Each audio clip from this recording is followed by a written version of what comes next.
মাংস নিয়ে তারা শহীদ দিবস পালন করতে যাচ্ছে। সেই শহীদ দিবস পালন করে এসে আমার বিজেপি কার্যকর্তাদের ঘর বাড়ি ভাঙা হয়েছে, তাদের হেনস্থা করা হয়েছে। এটা কিসের শহীদ দিবস?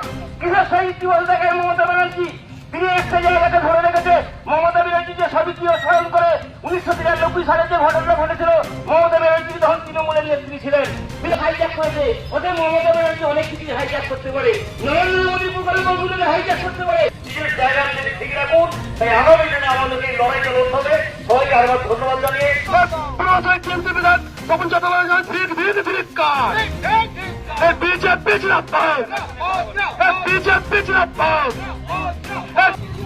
নিশ্চয়ই আপনারা যারা সাংবাদিকতা করছেন তারা অবগত আছেন, গত 24 তারিখে বিধানসভার মধ্যে পশ্চিমবাংলার আমাদের বিরোধী দলনেতা শুভেন্দু অধিকারীকে রবীন চট্টোপাধ্যায় পূর্বস্থলীর বিধায়ক যেভাবে অসম্মানজনক এবং যেভাবে কুরুচিকর বক্তব্য দিয়ে তাকে মারতে যাওয়া বা হুমকি দেওয়ার যে হুমকি দিয়েছে, তার প্রতিবাদ জানাতে সারা ভারতবর্ষে একটা গণতন্ত্র আছে।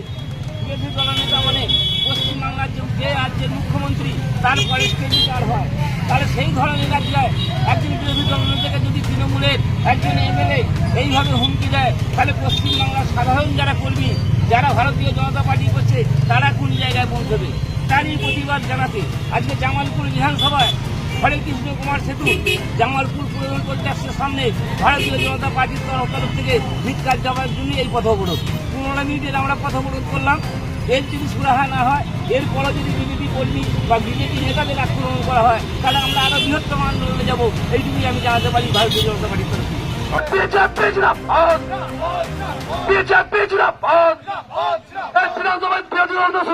সারি কেন তো করা তৃণমূল সরকার জবাব দাও, পূর্বস্থলীর বিরাট জবাব দাও।